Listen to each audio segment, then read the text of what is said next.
we're continuing to talk about data.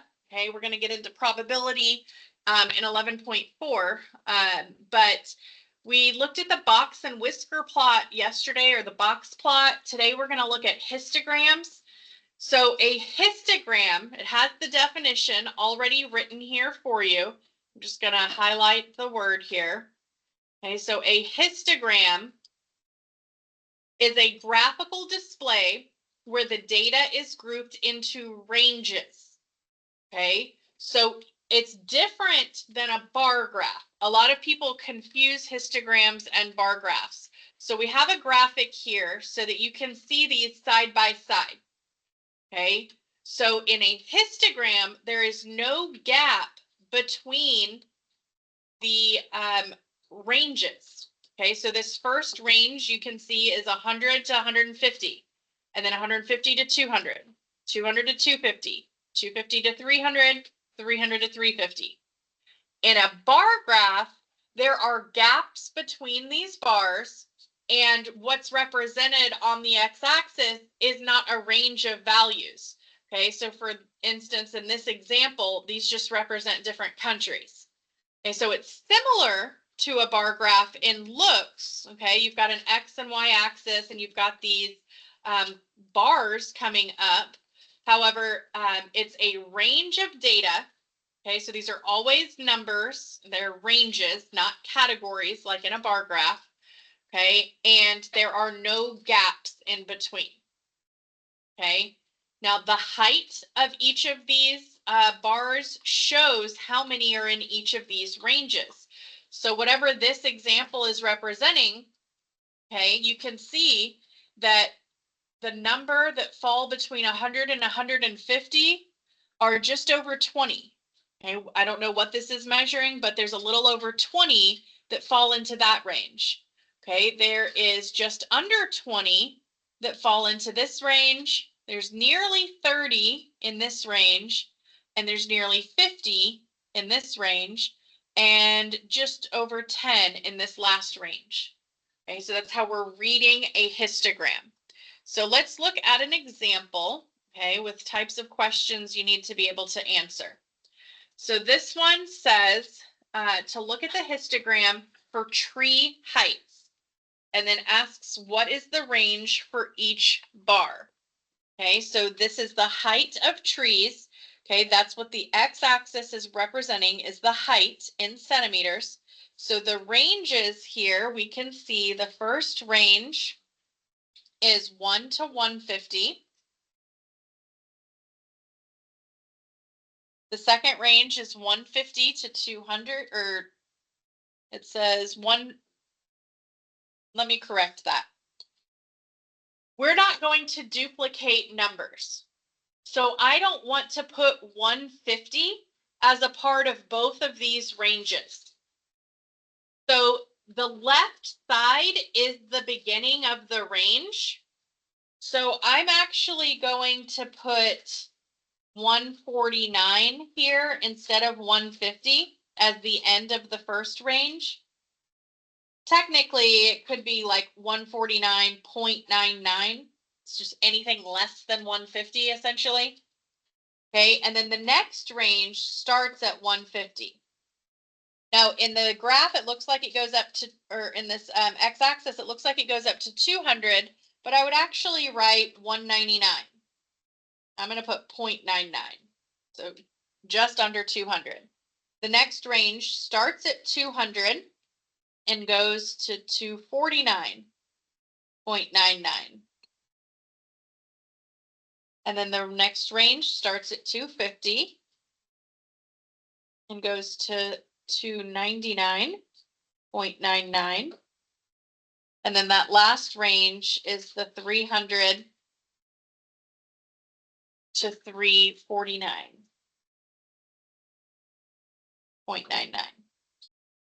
Okay, so notice how I'm not going to actually repeat the 150 twice and the 200 twice, etc. So I just did the number below it. Now, if you just did 149, 199, 249 instead of putting the decimal, that's close enough. All right, now which range represents 50 trees.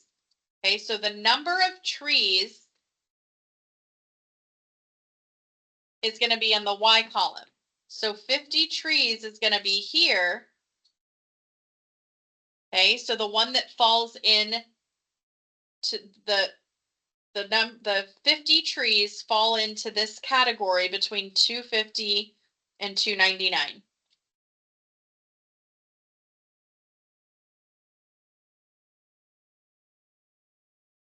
So 50 trees are between the height of 250 to 299 centimeters.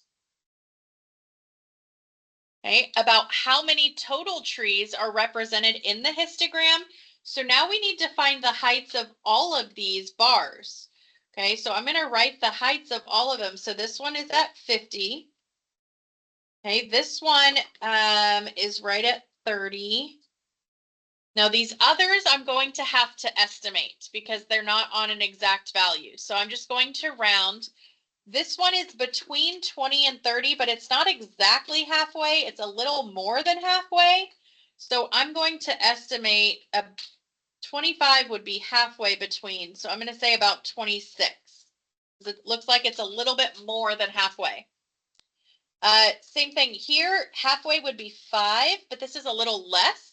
So I'm going to say about 4. This one is just over the 10, so I'm going to say about 11. Guys, I need your side conversations to stop, please. Redo my approximate symbol there. All right, so that's approximately how many are in each. So then I add them together. So 4 plus 30 plus 26 plus 50 plus 11. Okay, so that total number is 121 trees. So 121 trees were measured. Okay, and then they were sorted into their range of heights. Which range will hold the median? So we need to recall that term from the past 2 days. We've talked about the median value. Median means middle. So I'm going to put that here. So that means the middle. So if we think about this, there are 121 trees. So what we are going to do is we are going to figure out what the halfway point of 121 trees would be. What is half of 121?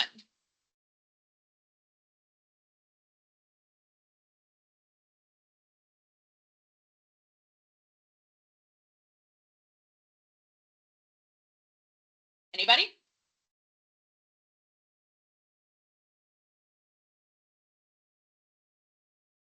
$121 divided by 2. Okay, now it's not going to be an exact, it's going to be in a decimal. So you round to the next term. So 60.5, this means the 61st tree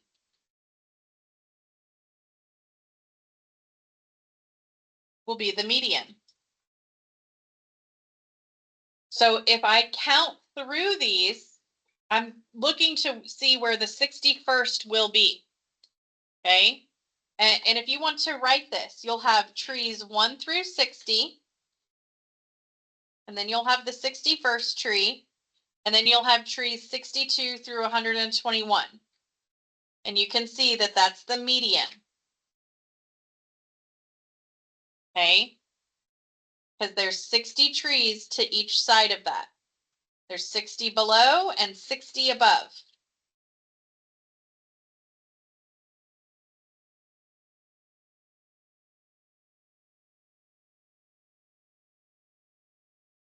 Okay, so if you need to clarify why it's the 61st tree, you can give yourself that little drawing if it's helpful to you. So I'm going to start from left to right and start counting. So the first group has 4, then 30. So I'm at 34, and then 26. So I'm at 60. So the first 3 bars These first three are the first 60. So the 61st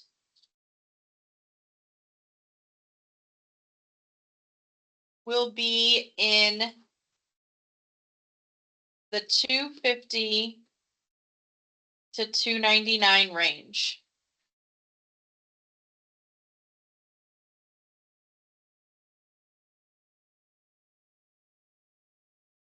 Okay, it said which range will hold the median. So I figured out there's 121 trees that were measured.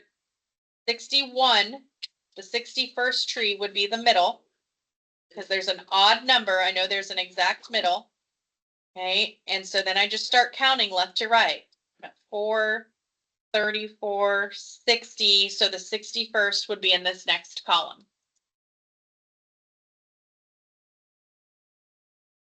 Y'all feel okay about that? All right, let's flip it over.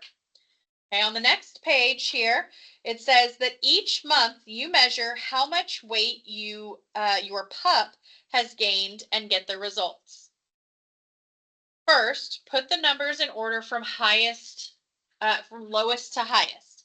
Okay, so that's what we need to do first. So let's see. These are how much they've changed. It's how much they've gained. So this negative number means the pup lost weight. Okay, so that's going to be the first one. So negative 0.2 is the lowest. I'm going to mark them out as I use them. Okay, and then the next change in order of how much they gained would be the 0. Okay, there was no change 1 week or 1 day. And then the next lowest numbers would be the 0.1, and there's 2 of those. I'm going to put 0.1 and 0.1. Then the next largest change would be 0.3. So they gained 0.3, and then 0.4. And then there's 2 0.5s. And then the 0.6. So that's in order from lowest to highest weight gain. Okay, it says the weight change varies is what it should say. The weight change varies from, this is going to be your minimum to your maximum. You want to label that. You put minimum and then maximum.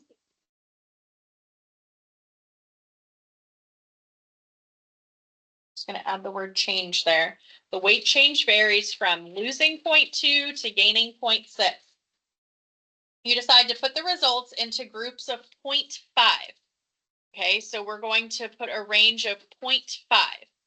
The first range will be negative 0.5 to just below 0.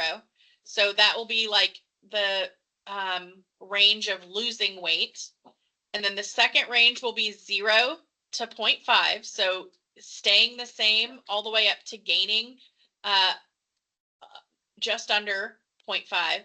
And then the last one, you would just keep going by that. So on this, we're going to label those ranges. Okay, so the first range says it's going to start at losing, so negative 0.5. And then this would be the 0. This would be positive 0.5. And then this would be 1. And then this would be 1.5. And then this would be 2. Okay, so if that's how they wanted us to space that out, we get it labeled. Okay, now the months, because it says they measured him. Oh, it was each month, not each day. So each month, so this will be 1, 2, 3, 4, 5. Okay, so now I'm going to look at it like the frequency of when it's occurring. So how many of these values are less than 0? So only one of them is less than 0. So this first bar should just go up to 1. Because only 1 month did he lose weight. Now, how many months did he stay the same or gain less than half a pound? So let's see. I'm going to actually color code this. So I did this first one. Okay, underline that in blue. So now this next one, let's do green.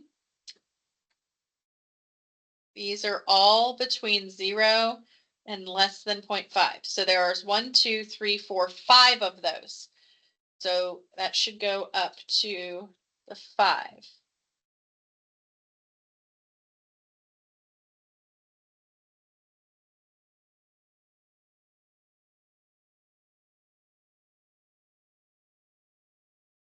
Okay, so I'll color that one in. Okay. The next range is between, he gains half a pound to just shy of a pound. So let's see which ones fall there. That would be half a pound, 0.6. So there are 3 that would fall into that range. So this bar should go up to 3.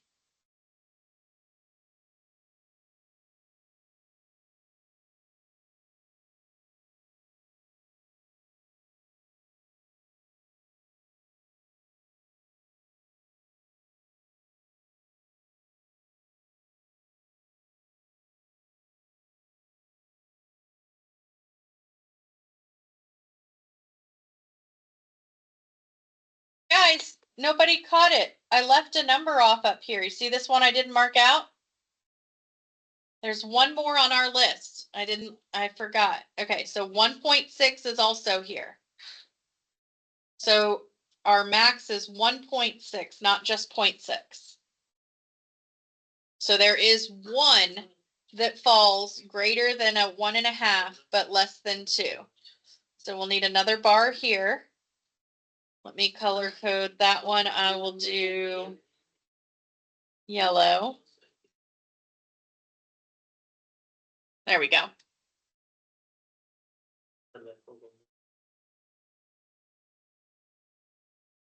Now it says to create the histogram. We did that. Don't forget to label. We did that. And the axes were already labeled, months and weight change. So that looks good. Okay, we've done our histogram. So now we want to answer the question underneath here that says, what did you notice about the values from 1 to just below 1.5? So this one had no bar. Okay, none of the months did he change by from 1 pound to just under 1.5 pounds. Okay, so not one month was that the change. So that's what I'll write there, is that there are no values in this range. But we still must show it